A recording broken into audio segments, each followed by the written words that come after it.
펜앤마이크 시청자 여러분 안녕하십니까. 매주 금요일 우리 사회의 중요한 이슈에 대해서 논의해보는 이슈광장.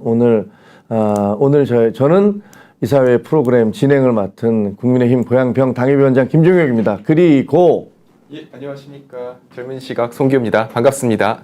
자, 긴 연휴가 끝났는데 여러분 어떻게 지내셨어요? 저희는 오늘 이제 연휴의 첫 시작을, 연휴 끝나고 나서의 첫 시작을 아주 중요한 분을 모셨습니다. 예. 대한민국에서 어찌 보면 우리 정치계 원로로서 가장 활발한 활동을 하고 계시고, 물론 젊은 시절에도 가장 많은 화제를 불러일으키셨던 분이세요. 박찬종 고문님 모셨습니다. 박 고문님 안녕하세요. 안녕하십니까. 안녕하십니까. 네.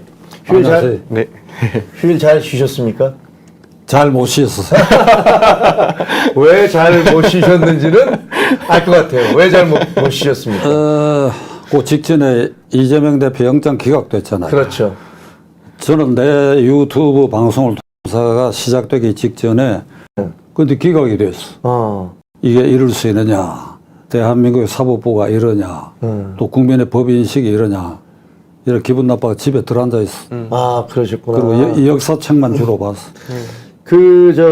정 고모님이 아마 시각님은 잘 모를 텐데, 우리가 젊을 때는 예. 거의 천재 소리를. 많이 익히 들었는데 또 어떤 이유가 있나요? 아니, 일단은 졸업하셨죠? 서울대. 상과대 경제학과. 경제학과 졸업하신 다음에 한국은행에 입사를 하셨다가. 아니, 우리.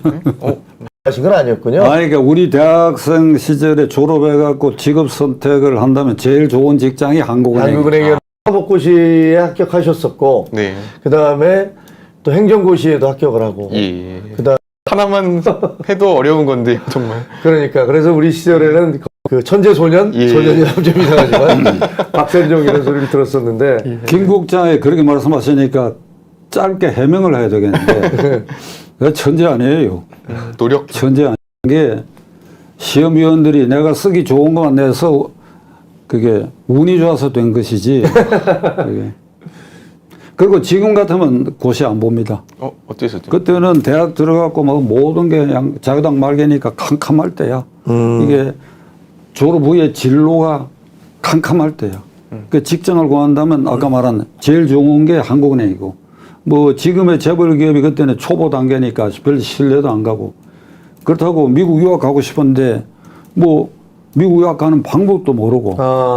그러니까 가장 손쉬운 방법은 국가가 주는 면허를 획득하는 것이다. 예. 그래서 그렇게 된 것이니까 자랑스러운 게 못 돼. 알겠습니다. 지금 같으면 고시 안 봐. 근데 PD님, 저희 지금 시청자님들이 이게 버퍼가 심하다고 계속 끊긴대요. 이게 괜찮은가요? 어떠세요? 시청자 여러분, 아직도 계속 그렇습니까? 최혜진님, 훈이야님, 세렌디피디님, 핑크모찌님, 이거 계속 심한가요? 어떠세요? 제 목소리가 계속 끊깁니까? 지금은 제가 확인해 보니까 다시 좀 풀린 것 같습니다. 다시 괜찮아졌어요? 예. 예, 괜찮아지면 괜찮아졌다고 여기다 좀 올려주세요. 네, 지금은 개하나요. 알겠습니다. 자, 우리가 지금 그 박찬종 고문님에 대해서 제가 나이가 좀 있는 사람이니까 우리 시절에 박찬종 고문님이 어떤 분이었나 뭐 그 부분에 대해서 얘기하고 있는데, 박 고문님이 이제 그 추석 때 네. 마음이 편치가 않으셨다. 이거는 당연히 구속영장이 발부될 수밖에 없는데 이게 도대체 무슨 일이냐 이런 말씀을 하셨잖아요. 거기에 대해서 우리가 좀 설명을 드려야 될 것 같아요. 예, 그렇습니다. 유창훈 부장판사의 이재명 대표에 대한 3가지 피의 사실에 대해서 구속영장 청구가 된 것을 기각한 것은 결론부터 말씀드리면 위헌적인 기각 결정이기 때문에 유창훈 부장판사는 당연히 탄핵감이고 이 국회에서 탄핵 발의를 해서 탄핵을 해야 할 사안에 해당하고, 곁들여 검찰은 이 단계에서 영장 재청구를 해야 된다. 오늘 아침 뉴스까지 보니까 서울중앙지검이 여러 가지 고민을 하고 있다라고 하는 보도가 있습니다. 다시 재청구하느냐 아니면 그냥 불구속 기소하느냐 아마 이거 고민하는 것 같은데, 당장 재청구해야 된다. 왜냐? 이 박영수 특검 박근혜 대통령 그 일련의 비리 사건의 특검 박영수 특검이 이 대장동 게이트 관계돼 가지고 50억 클럽 멤버로 영장이 청구됐는데 그랬었죠.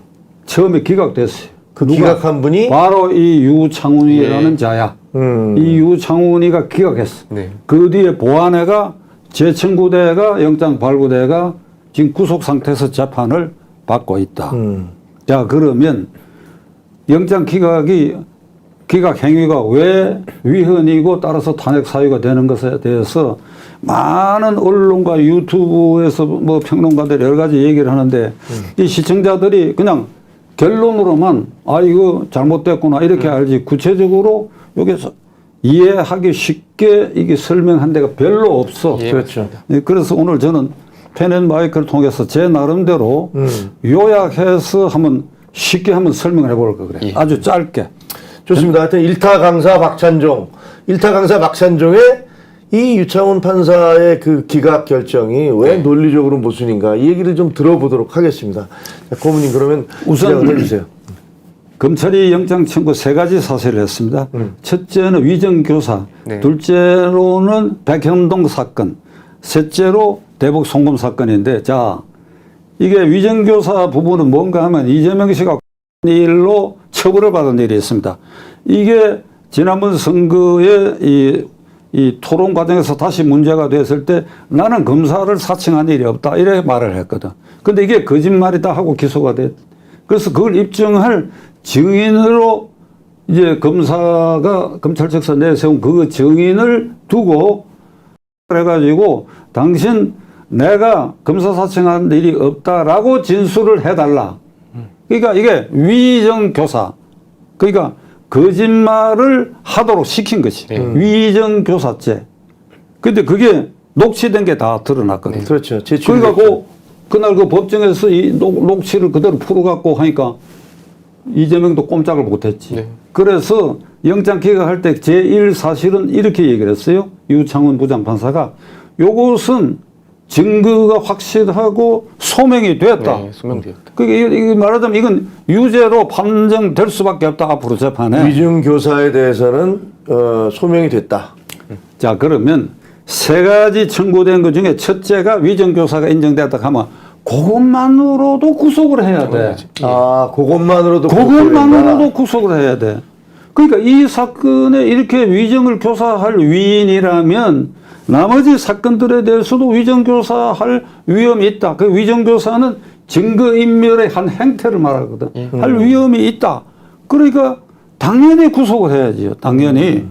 그리고 둘째 백현동과 셋째 대북 송금세가 인정되는 듯 하나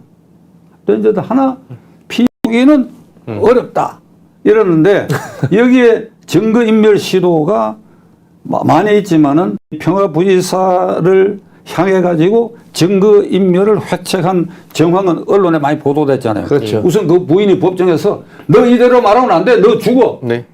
그리고 박찬대 이재명 측근 최고위원이 이화영 가족과 잘 아는 중간 사람에게 우리 당이 나서서 이 사람을 구제한다 하고 부인하고 와이프한테 이렇게 이제 압력을 가해가지고 법정에서 그렇게 얘기하게 하고 그러고 김형태 변호사라는 자를 시켜가지고 재판 지연 목적으로 이게 검사가 사건을 조작하고 회유하고 있다 하고 깽판을 짓고 그 다음에 박범계 의원 전 법무장관이 수원지검 그 현관에 가가지고 그 무렵에 그 앞에 몇 명 가가지고 걸터 앉아가지고 검사 나와라 사건 조작하지 마라.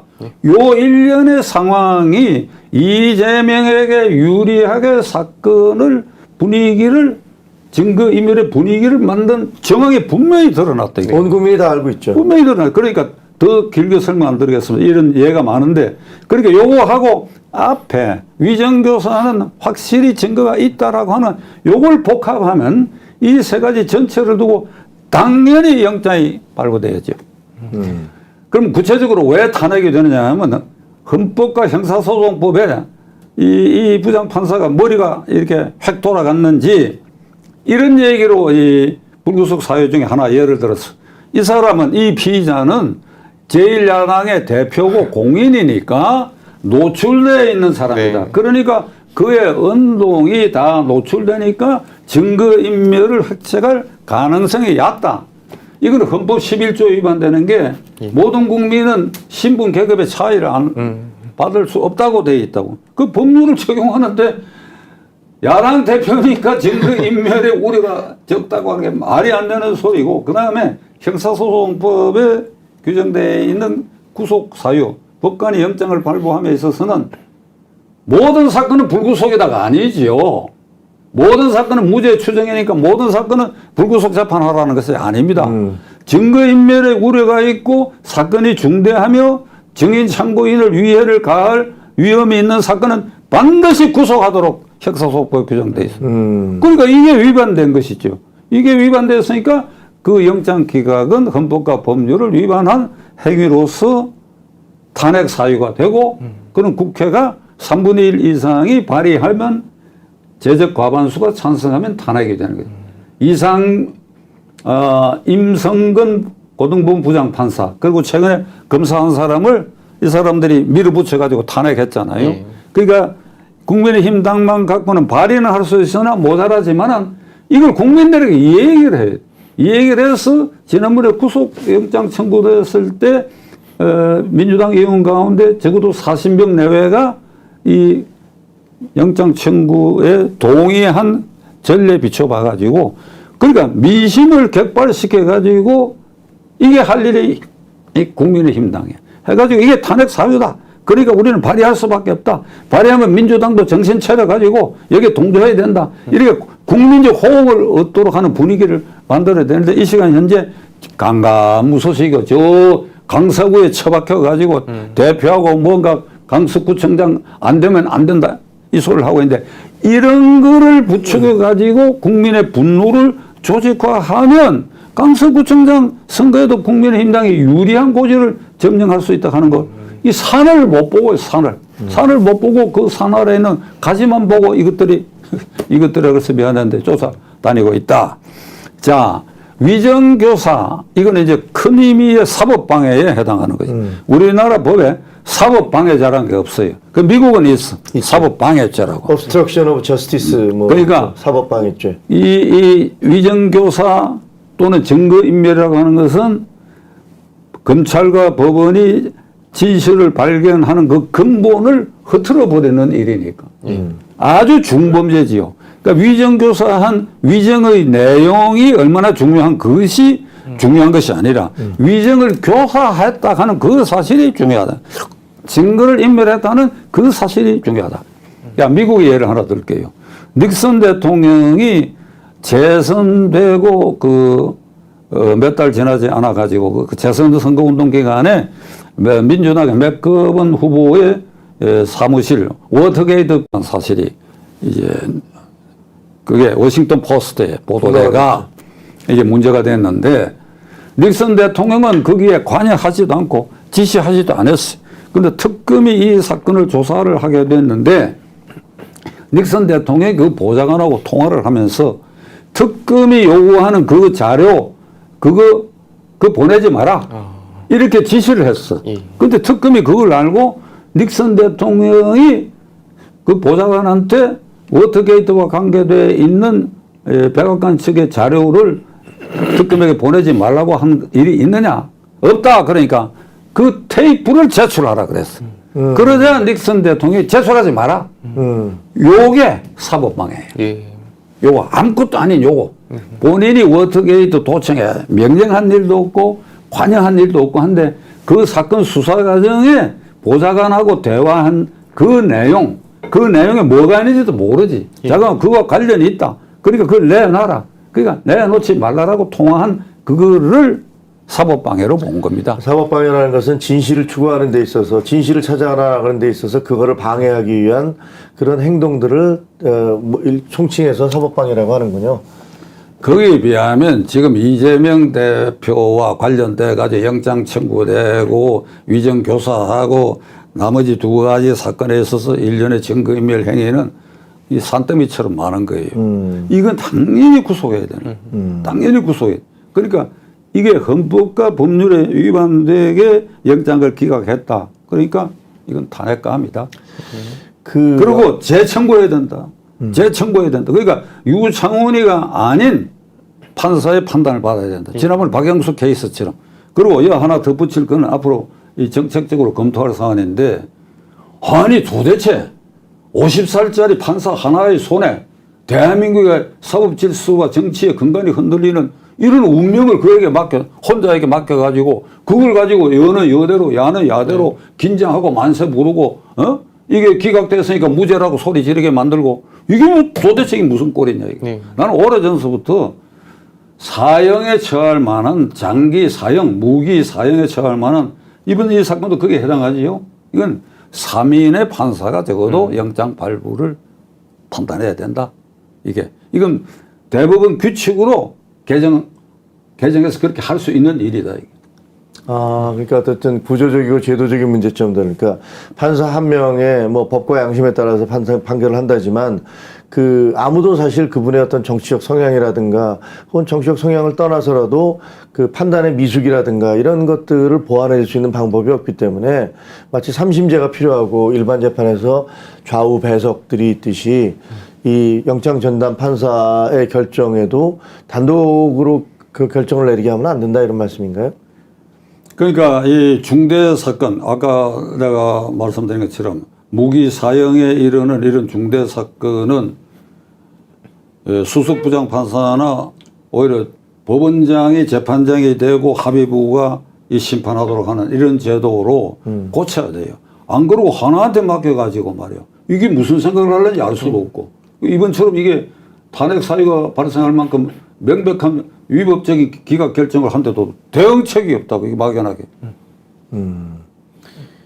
그 영장판사의 그 영장이 800자였다고 그래요. 보통의 경우는 한 200자 정도로 결정을 내리는데, 뭐, 길게 설명을 해놓은 거는 그것 자체가 어떤 궁색함의 반영이라고 보시는 겁니까?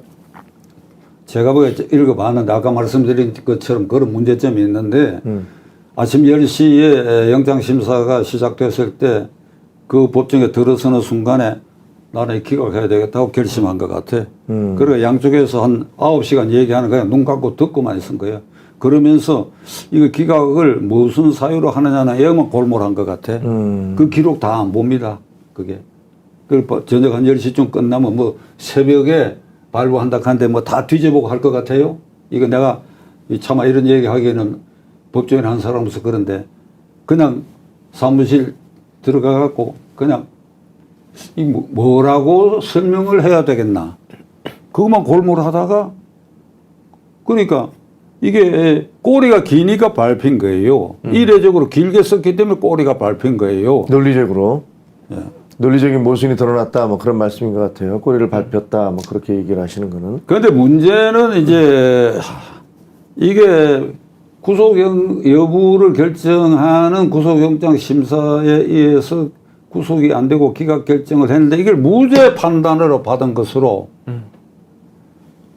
민주당이 홍보하고 있죠. 선전선동하고 있는 거죠. 그렇게 간주하고 선동선전하고 내가 그 후에 만나고 접촉해본 많은 국민들도 그런 인식을 갖고 있어. 네. 그 뭐 죄가 안 되니까 기각 한장해. 그러니까 이거 무죄라고 간주하고 첫째로 윤 대통령 사과하라고 네. 첫 마디가 나왔어.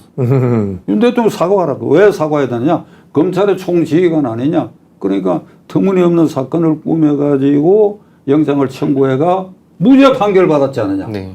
그러니까 대통령 사과하라. 그 다음에 법무장관 탄핵하자. 탄핵 논의가 있어요. 조금 수그러들긴 했는데 보자. 이놈 탄핵시켜야 되겠다. 이 검찰 직접 지휘관 아니냐. 그 왜 탄핵이냐. 영장 기각됐지 않느냐. 무죄 아니냐. 이걸 검찰을 이 세파트처럼 시켜가지고 이재명이 물어라 그러는데 이게 무죄다. 그러니까 이거 탄핵해야 되겠다. 탄핵은 이 영장 담당 판사가 탄핵감이지 어떻게 법무장관이 탄핵감이냐 이 말이야. 그러니까 이런 식으로 총공세를 하니까 이게 강서구 선거나 이런 데도 이게 영향을 미치죠. 영향을 줄이라 하는 것을 저는 우려하는 것입니다. 실제로 그 위증교사 혐의는 이제 소명이 되었는데 여기에 대해서 실제로 만약에 이제 뭐 재판이 이루어진다면 이게 실형이 나올 수도 있는 혐의인가요? 아니 우선 영장 청구 사실 제1 사실은 유창훈 부장판사 눈에도 이거 유죄라고 본 거 아니에요. 네. 그 실형 나올 수밖에 없지. 그거 한 가만 하더라도 법정 최고형이 아마 선고될 거예요. 네. 위정한 당사자보다 위정을 시킨 게 더 나쁜 놈이거든. 그럼요. 예. 그렇잖아요.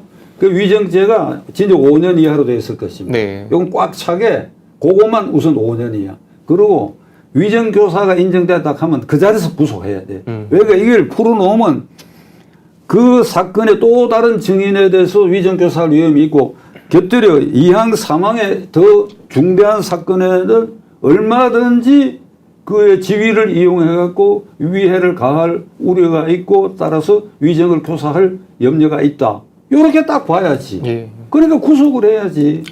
아니 근데 저도 이제 그 위증 교사한 내용들 패널 하면서 어떤 내용을 통화가 오갔는지, 그러니까 김병량 당시 성남시장 후보자죠. 네. 이재명 후보자하고 경쟁하고 있었는데 그 비서한테 이제 위증 교사를 시키는 건데 그 내용을 들어보면 아니 정치인이 저렇게까지 그 노골적으로 위증을 교사를 시킬 수 있는 건가 하는 거였어요. 그 단어라든가 그 교묘함, 집요함 이런 것들이 굉장히 상당히 놀라게 되고요. 예. 그 다음에 또 하나는 법원에서 아니 이렇게 명백하게 위증교사를 정치인이 시켰다는 사실이 확인이 됐는데도 위증교사라는 것은 결국은 법정을 모독하는 거잖아요. 법정에 나와서 법정에 증인하는 사람들에게 거짓말을 하라고 대놓고 얘기하는 것이니까 그러면 법정이 모독을 받았는데 그 모독에 대해서 그건 괜찮다. 이게 상식적인가 도저히 납득이 안 간다 이런 생각이 들더라고요 저는. 법정 모독일 뿐 아니라 사법 질서 근본을 흐트리는 그러니까요. 것이 유무죄 판단의 근거를 뒤집는 것이 위정이고 그 위정을 하도록 시키는 건 더 나쁜 놈이고 그리고 이재명이라는 사람이 2017년 그러니까 경기도지사 되기 직전 성남시장 때에 박근혜 대통령이 특검에 의해서 구속의 위기에 몰렸을 때 이런 걸 공개적으로 얘기를 했어요. 박근혜 전 대통령은 중대한 사실에 대해서 일체 부인을 하고 있다. 이걸 부인하는 사람은 언제든지 증거 인멸의 우려가 있기 때문에 즉각 구속 수사해야 된다고 얘기한 게 이재명이에요. 그렇죠. 그러니까 그 자신의 운명에 대해서 6년 전에 예언적 입장을 밝힌 사람이야. 예. 이런 것까지 유창훈이라는 자가 참고로 했어야 되는데 검찰이 이런 것까지 제출했는지는 나는 잘 모르겠는데 박근혜 대통령도 그게 지금 20몇 년 징역을 결국 살고 나왔잖아요. 그러니까 이게 아주 위선적이고 표리부동하고 그런 사람이다. 저는 한동훈 법무부 장관에 대해서 비판을 하는 것들을 들으면서 아니 만약에 우리 영장 전담 판사인 유찬종 유창훈 판사님의 논리가 합리적이고 설득력이 있다면 그러면 법무부 장관으로서는 좀 부끄러워할 수도 있겠다라는 생각이 드는데 지금 우리 박찬종 고문님 말씀하시듯이 그 판결문 자체가 저는 상식적으로 납득이 잘 안 되더라고요. 그런데 납득이 안 가는 그런 판결에 대해서 법무부 장관이 책임을 져라 라는 논리가 이 사람이 잘못을 했는데 거기에 대한 책임은 다른 사람이 져라 뭐 이러는 것 같아서 저는 참 이상하다라는 생각이 들더라고요.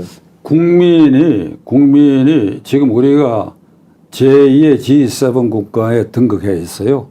인구 5천만 이상, 소득 3만 불 이상, 그리고 자유민주 체제를 지키는 미국, 캐나다는 인구가 2천만 밖에 안 되니까 미국, 일본, 이태리, 영국, 프랑스, 독일, 앤드 코리아.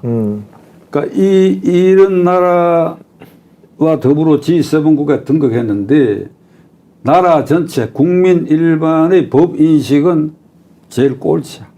제일 꼴찌야. 그러니까 지도자가 거짓말하는 거. 그다음에 사법방해의 핵심인 위정교사 같은 건 절대 용납할 수 없다는 거. 이런 데 대한 인식이 넓고 저거 정치 보복 아니냐. 보복의 방법으로 저런 거 아니냐. 저 사람 저렇게 몰리니까 불쌍하지 않느냐. 이런데 매몰되어 있는데 이재명 대표가 작년 8월에 이 민주당의 대표가 된 이후 지난 1년 2개월 동안 우리가 그다음에 언론과 관계돼 가지고 권력 작용의 중추기관이 행정부. 요건 대통령이 윤석열 대통령이 현재 휘하에 두고 있다고 하죠. 그다음에 입법부 국회 이재명이 장악하고 있어. 과반수 넘는 의석 갖고 못할 짓이 없지. 그다음에 사법부. 사법부는 김명수 사법부. 오늘 이제 이균용 후보자에 대한 표결이 오후에 있는데 네. 아마도 이재명은 지금 공개적이 아니지만은 밑으로 이 부결하라고 지금 지령을 내린 것 같아요. 아마도 이것도 비밀 투표니까 알 수는 없는데 자건 그럴 가능성이 있는데 일단 이 김명수 사법부까지는 이 사법부도 이재명이가 장악했다. 그다음에 언론도 공중파 KBS, MBC가 가짜 뉴스를 계속 퍼뜨리고 장악했다. 자, 이 사법부를 장악했다 하는 거 조금 설명을 가하겠습니다. 권순일 대법관이 주심이고 김명수 대법원장이 재판장이 어떤 이재명에 대한 공직선거법 위반 허위사실 유포에 대해서 대법원이 무죄 판결을 했어. 그래가 이 친구가 살아났어. 네. 적극적 거짓말, 소극적 거짓말 뭐 이런 궤변을 거짓말에도 발표했죠. 두 가지가 있다. 그러니까 질문을 받고 거짓말한 네. 것은 거짓말이 아니다. 이런 아주 황당한 것으로 이게 이재명에게 사법부가 장악이 됐는데 이번에도 그 연장선상에 유창훈이라는 자가 또 이재명이에 또 사면 행위를 했다. 그러니 대한민국 현재까지의 사법부는 이재명 앞에만 가면 고개를 숙인다. 그래서 이재명에 장악되고 있다. 그 오래된 가요 중에 이런 거 있죠. 내가 그 멜로디를 기억 못 하는데 그대 앞에만 서면 왜 나는 작아지는가 하는 거 있죠. 그거 한번 불러봐요. 제가 지금 모이셨는데 그대 앞에만 서면 왜 난 작아지는가 뭐 이런 거 아니에요? 최진희 씨인가 누군가 아니 그 에모 불렀던 에모 예. 그러는데 딱 지금 그 꼴이야. 이 사법부의 주요한 기관이 대법원이 이재명 앞에 고개 숙이고 이번에 아주 결정적으로 이게 아주 무죄 판결로 인정될 만한 이런 중대 사안을 갖다가 영장을 기각해갖고 이재명 앞에 고개를 숙여버리고. 네. 자. 그 김수미 씨네요. 지금 저 시청자 여러분 얘기하시는데 그리고 여기 지금 저 답변들 보니까 그 금원섭님은 대통령 했어야 할 분. 우리 그 박 고모님한테 뭐 그런 말씀하시고 백예현님은 박찬종님 너무 반갑습니다. 친정 애국자세요. 뭐 이런 얘기들을 하고 계십니다.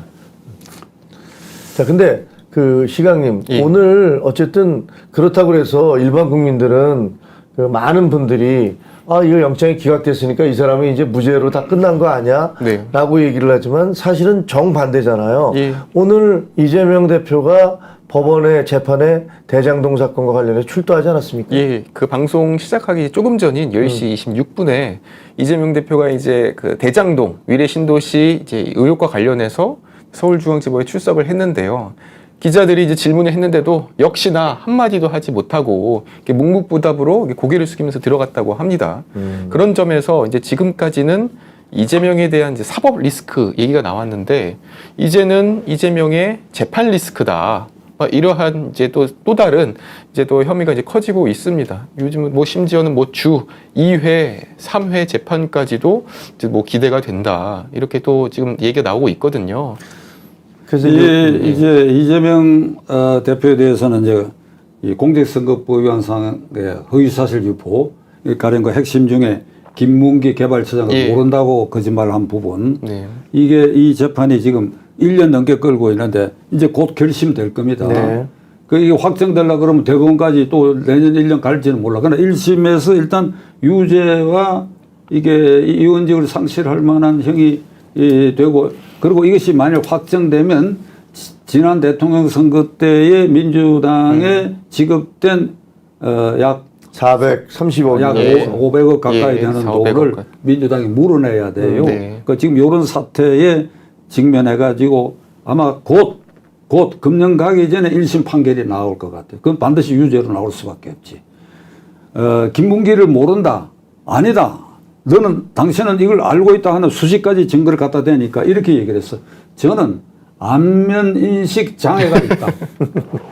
안면인식 장애가 있다. 그 무슨 말인가 하면 사람을 얼른 못 알아본다. 네. 전에 만난 사람도 얼른 기억을 못 한다. 그럴 때 제 후배인 정신과 의사한테 물어봤어. 그건 진단명이 있느냐 하니까 없다고 그러더라고요. 근데 이재명 때문에 그런 진단명을 만들어야 되겠다고 얘기했어요. 그 안면인식 장애가 자기하고 수시로 결제하고 해외여행도 같이 한 사람을 이게 재판 과정에서 이걸 모른다고 할 정도일 것 같으면 진짜 그러면 지사를 하지 말고 대표를 하지 말아야지. 사람을 그렇게 못 알아보는데 어떻게 대표? 부인을 알아보는지는 모르겠어. 그러니까 제가 고모님을 몰라보거나 고모님이 저를 모르거나 이러면 진짜로 안면인식 장애가 있을지도 모르죠. 아니 김종국 국장은 이제 평기자 때 나를 취재하다가 정말 오래간만이어서 만났을 때 얼른 못 알아볼 수도 있지.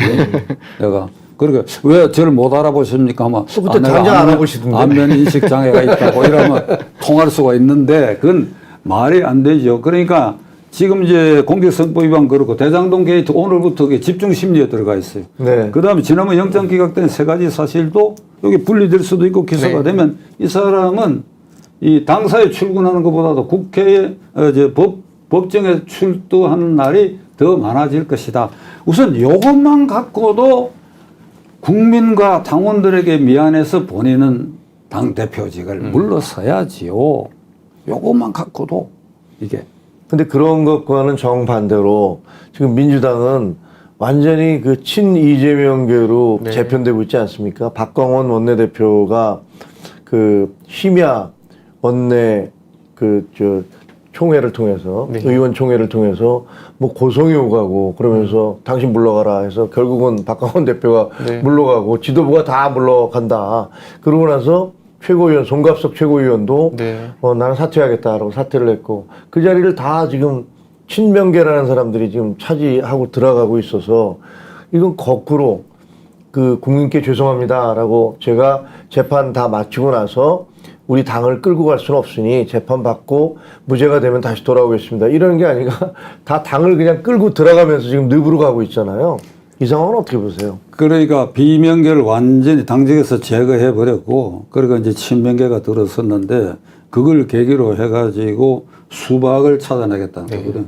그러니까 지난번에 체포동의안에 가결표를 던진 사람 그리고 지금도 이재명 대표를 비난하는 사람 이건 완전히 정치 생명을 끊겠다 그랬거든. 그러니까 정청래 최고위원이 이런 얘기를 했어요. 이 기각 후에 이재명 대표의 당직 사퇴를 요구하는 것은 해당 행위라 그랬어요. 그러니까 전부 찍어내고 공천에 실제로 나는 그렇게 할 것 같아. 그러니까 비명계라고 인정되면 전부 솎아낼 것 같아. 솎아내가 외상값 갚으라고 그랬으니까. 그게 솎아내는데 이 현재 이 민주당 강경파들이 이게 날뛰는 거. 네. 말이 이게 이 홀개를 걷어내면 막 뛰거든. 그걸 광분하는 거라 그래. 미친 듯이 막 날뛰고 막 잡을 수도 없게 뛰어다닌단 말이야. 그러니까 이게 지금 광분하는데 누구는 이렇게 얘기했어요. 이 김일성이 닮아가고 있다고. 김일성이. 김일성이를 닮아가고 있다. 닮아가고 있다. 민주당이. 그러니까 1953년 휴전이 끝나고 56년에 이게 이제 김일성이보다 나이가 다 많은 남로당 파의 이제 박헌영, 이강구, 그 다음에 연안파의 최창익, 소련파의 허가이 등 수십 명이 전부 김일성이보다 나이가 많고 항일투쟁 경력도 월등해요. 그래서 얘가 이 6.25 전쟁에 대한 책임은 회피하고 개인 승부에 장기 집권을 하려고 하니까 중앙위원회에서 결의로 이걸 주석에서 쫓아내자. 이런 모의를 했는데 이 사람들도 순진해. 결의로 이렇게 하면 되는 줄 알았는데 아니지. 그러니까 그게 귀에 들어가니까 그냥 밤새 전부 체포해버렸어. 체포해서 전부 죽여버렸죠. 한 2, 3년 어디 수용소에 가두고 나왔다가 연안파, 소련파의 핵심들이고 남로당 핵심이니까 이쪽 저쪽 소련과 모택동 그 스타일의 눈치를 이렇게 보고 있다가 이거 처형해도 괜찮다 싶으니까 그냥 처형해버렸어요. 문재인 대통령이 광복군 사령관을 지냈던 그 김원봉 사령관의 영전에 술잔을 올리고 싶다 그랬잖아요. 네. 그 김원봉은 6.25 전쟁 때 그러니까 검열상 그러니까 이제 장관급으로 전쟁 지도부에 참가했는데 그도 그 후에 이게 김일성이 종파주의 때에 김일성이 쫓아내는 쪽에 가담했다가 처형돼 버렸어.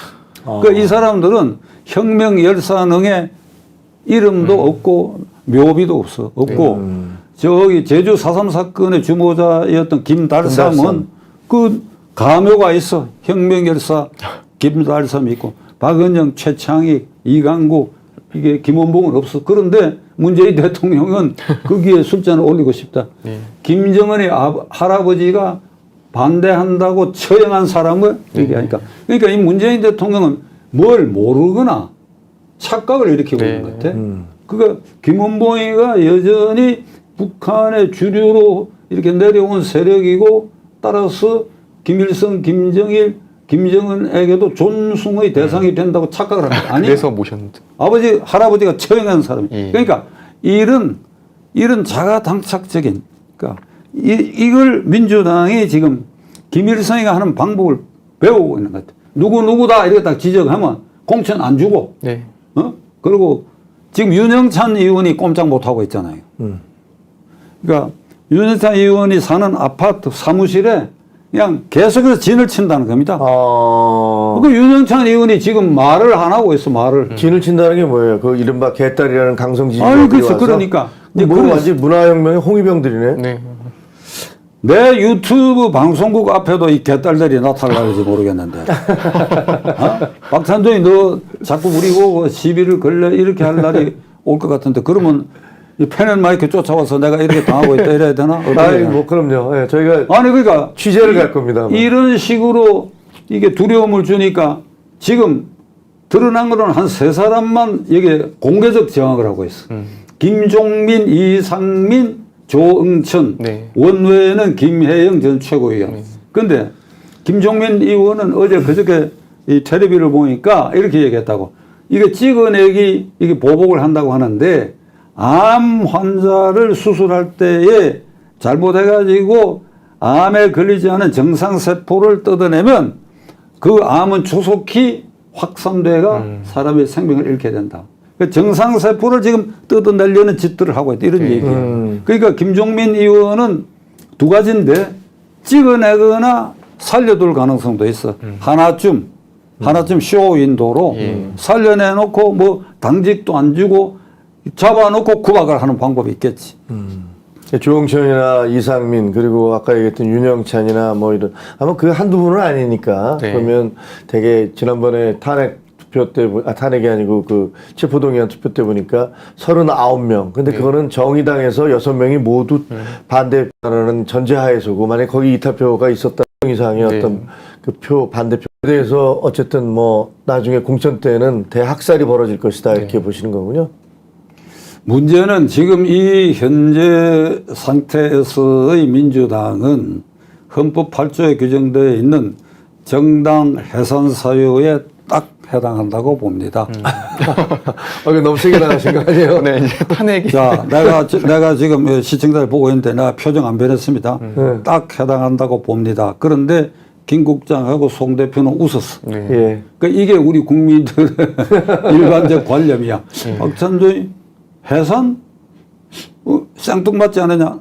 그렇지 않습니다. 헌법 8조 어찌 되는가 하면 정당의 조직 목적 활동은 민주적이어야 하며 네. 국민의 정치 이사를 수렴한 필요한 조직이어야 한다. 거기에 지금 민주당 대입해 보세요. 민주적입니까? 함부로 쫓아내자. 함부로 이게 이 정치 세명 끊겠다. 그리고 위협하고 그러잖아요.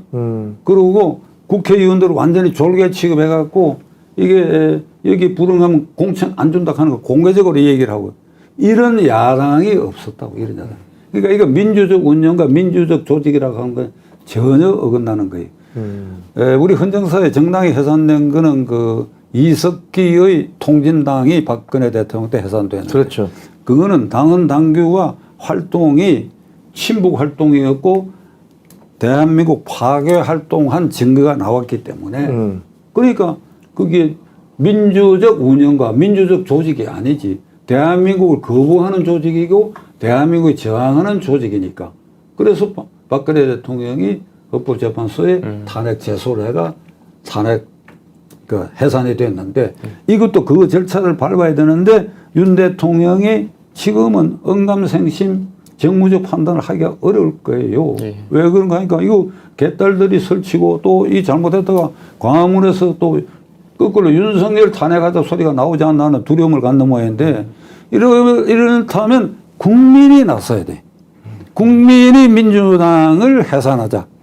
국민은 헌법상 제1기관으로 대통령 뽑고 국회의원 뽑아가 국가기관을 만들고 하는 헌법상 제1기관인 동시에 청원권을 행사할 수 있어요. 네. 이게 대통령이 정당을 해산할 수 있는 권한이 내각제처럼 있으면 좋은데 없단 말이야. 그렇다면 대통령에게 귀속되어 있는 정당 해산권을 국민이 들고 일어나가 행사하세요. 행사하세요.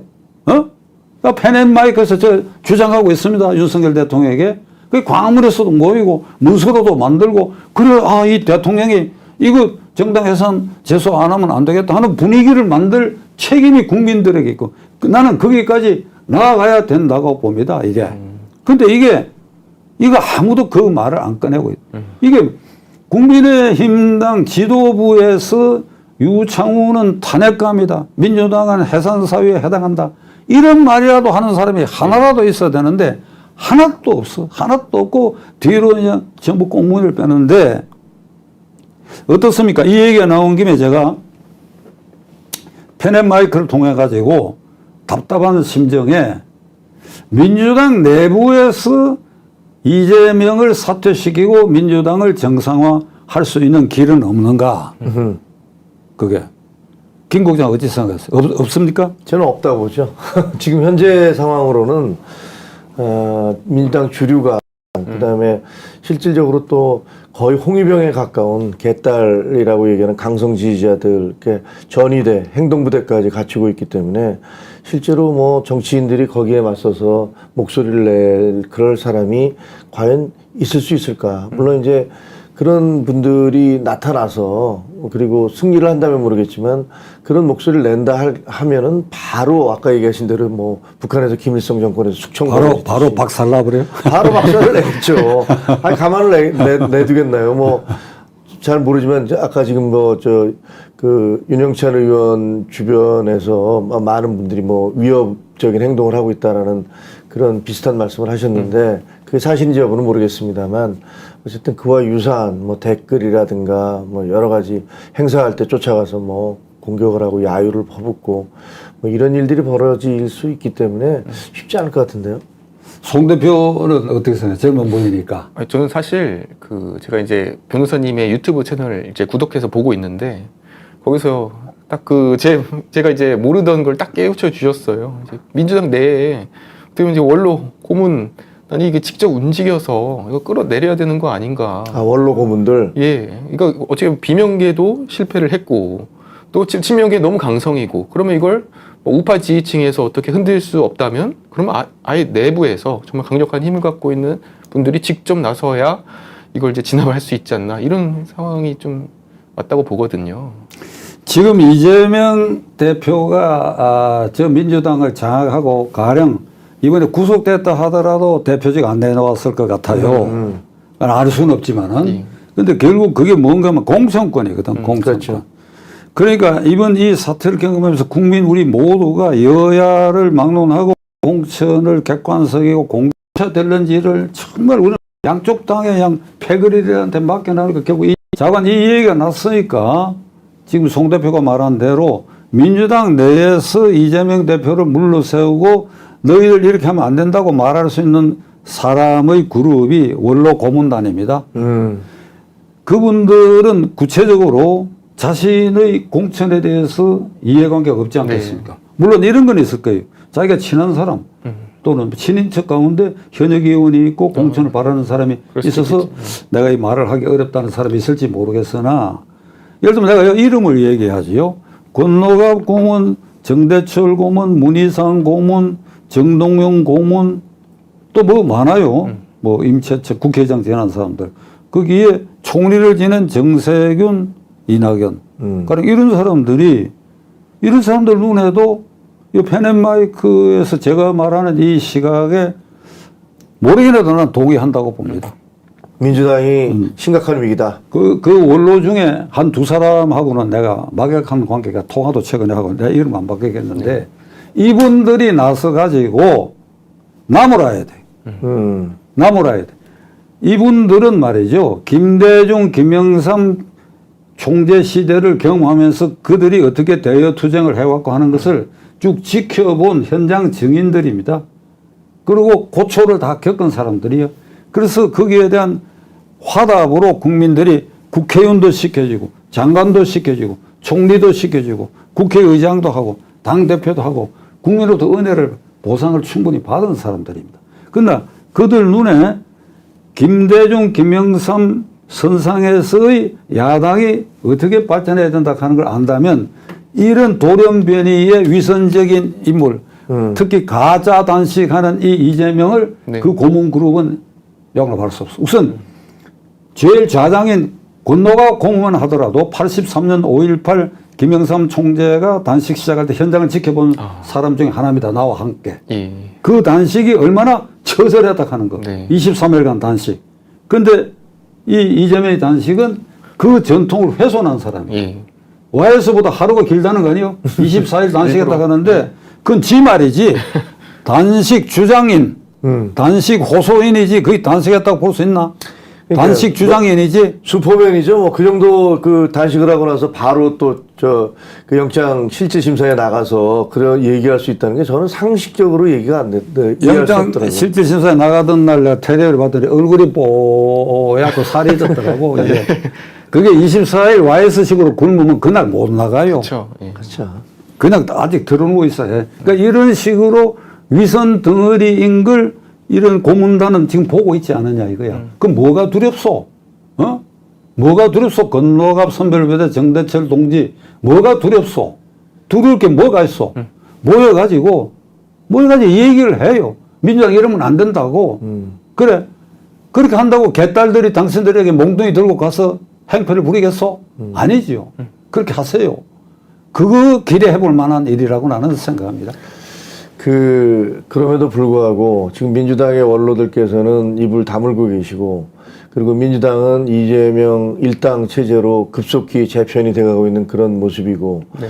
그다음에 이제부터 10월, 11월 계속 이제 재판정에 하루에 일주일에 3번 네. 뭐 이렇게까지 이제 나가야 되는 그런 사태가 벌어지고 있는데 그런데요. 지금 이제 강서구청장 우리가 이제 선거를 앞두고 있잖아요. 근데 사실은 뭐 보면 굉장히 저도 어제 이제 우리 시도위원들하고 같이 지지유세를 갔었거든요. 가서 화곡 역 사거리에 뭐 어제는 보니까 뭐 대구에서도 올라오고 뭐 여러분들이 이제 지원하려고 오셨더라고요. 그렇긴 한데 지금 객관적으로는 우리가 좀 열세다 뭐 이런 얘기들을 하고 있는 것 같더라고요. 어떻게 전망을 하세요? 강서구청장 선거의 의미, 그 다음에 앞으로 이 선거 이후의 여야 관계, 이런 것들을 어떻게 전망하세요? 김태우 후보는 문재인 정권 시절에 청와대 민정수석실에서 뭔가 정의를 구현하려고 몸부림치다가 그렇죠. 박해를 받은 사람이죠. 네, 맞습니다. 그러니까 문재인과 김명수 법원에 의해서 박해를 받은 거예요. 이 공익 제보자로 인정받아야 되는 것이. 그래서 이제 유기 진역이 인정되니까 이제 직을 상실해서 대통령이 지난번에 사면회가 나섰는데, 그러니까 김태우 때문에 일어난 보궐선거에 김태우를 공천했다. 사실 좀 찜찜해. 그러나 이쪽 논리는 이 사람은 박해받은 사람이다. 네. 이거. 그거를 국민의힘당은 아마 크게 얘기해야 할 필요가 있고, 그 다음에 민주당에서 하나 헛짚은 게 이 사람 때문에 선거비용 40억이 국고에서 지출됐다 이러니까 과거에 성추행 사건으로 박원순, 오거돈 서울 부산시장 선거가 그로 인해서 보궐선거가 있었을 때 960억 맞아요. 거기에 근 25배 이상의 국고가 지급되었다 하니까 뭐 그런 공반적인 의미가 없는데, 나는 이 이재명 사태의 이 끝머리에 국민의힘당 지도부 그리고 핵심 당직자 그리고 국회의원들이 하고 싶은 얘기는 지금이 이재명 파동으로 인한 이 법률적 판단 문제와 이게 정의에 어긋나는 문제 이런 것과 이 번복이 돼가 이게 무엇이 옳고 그러면 왜 탄핵 사유가 되느냐. 박찬종이가 말하는 것처럼 유창훈의 행위는 탄핵 사유가 된다. 기각이 부당하다. 이재명이가 뭘 잘못하고 있다 하는 것을 듣기 쉽고 알기 쉽게 추각해가지고 텍스트를 만들어가지고 이거 국민의 분노를 자기 편으로 조직화해야 돼. 이거 안 하고 있어. 이거 안 하고 있어. 이거 안 하고 그냥 그 강서구청에 선거에 가서 매달려. 그래서 뭐 당대표가 한 번쯤은 가야 될지 모르겠으나 대표실에 앉아가지고 여의도 연구원도 있고 당 안에 법률가들도 있고 본인 자신이 법률가고 이러니까 이게 왜 탄핵 사유가 되는지 왜 기각이 부당한지 이게 국민을 개돼지 취급하고 있다 하는 이 분노를 조직화해야 된다. 분노를. 그래서 분노를 조직해서 싸워야 되는데 분노를 조직할 생각도 안 하고 싸우지도 않는다. 싸우지도 않아. 그러니까 이 국민의힘당은 3년 전 국회의원 선거 때는 그때는 야당으로서 야당 구실도 제대로 못했고 이제 3년이 지나고 6개월 앞에 놔둔 이 2024년 이 국회의원 선거에는 여당 노릇도 제대로 못하고 당노릇 여당 정부나 모든 조직이 얼마든지 이용할 수 있는 라인이 있는데 기계가 없고 왜 꼬리를 내리느냐 이거야. 네. 뭐가 두려우냐 이거야. 뭐가 그 민주당 지도부와 국회의원들 그러니까 지금 국회의원들에게 이거 기대할 수는 없어요. 경상도 전라도가 이제 집중적으로 있으니까 그럼 공천만 받으면 되니까 텔레비전 같은데 함부로 못 나서겠다. 가령 패널 마이크에도 경상도 출신 국회의원이 나와 출연시켜달라 그러면 거부 안 할 겁니다. 근데 그런 걸 안 해요. 왜? 나와서 말 잘못하면 태영호 짱난다. 네. 이런 게 있으니까. 그러면 누가 이걸 대신해야 되느냐. 김기현과 유력한 당직자들이 모든 걸 걸고 해야지. 네. 근데 그 사람들 표정 보면 한가해. 내 표정보다도 한가해. 내 표정보다도. 추석 때 이 사람들은 막 편안하게 지냈을 거예요. 술도 많이 마시고. 그러게 하겠습니까? 뭐 저 강서구청이나 뭐 이런 쪽에 가서 열심히 뭐 저 지원 유세를 했겠지만 어쨌든 그럼에도 불구하고 지금 현재 그 고모님이 보시기에는 그 여당, 저희 당의 대야 전략, 특히 이재명에 대해서 공격하는 그런 부분들이 논리적인 그런 부분, 논리적인 설득력이라든가 선전성, 선동성 이런 것들이 민주당에 비해서 확연하게 뒤떨어지고 있다. 이런 것들은 좀 각성해야 된다. 이런 말씀이시네요. 뒤떨어져 있는 게 안 하고 있어. 안 하고 있다. 직무유기다. 직무유기다. 그 내년 선거에 무슨 요행수를 바라는 것 같은데 물론 요행수가 통할 수도 있지만은 최근의 이 수도권 민심 제 나름대로 이렇게 거만해 보면 이게 만만치 않아요. 만만치 않아. 이게 결국은 30, 30 이게 경상도 쪽, 전라도 쪽 30, 30이 양쪽으로 가고 중간 40이 부동표인데 이게 기권이 제일 많거든요.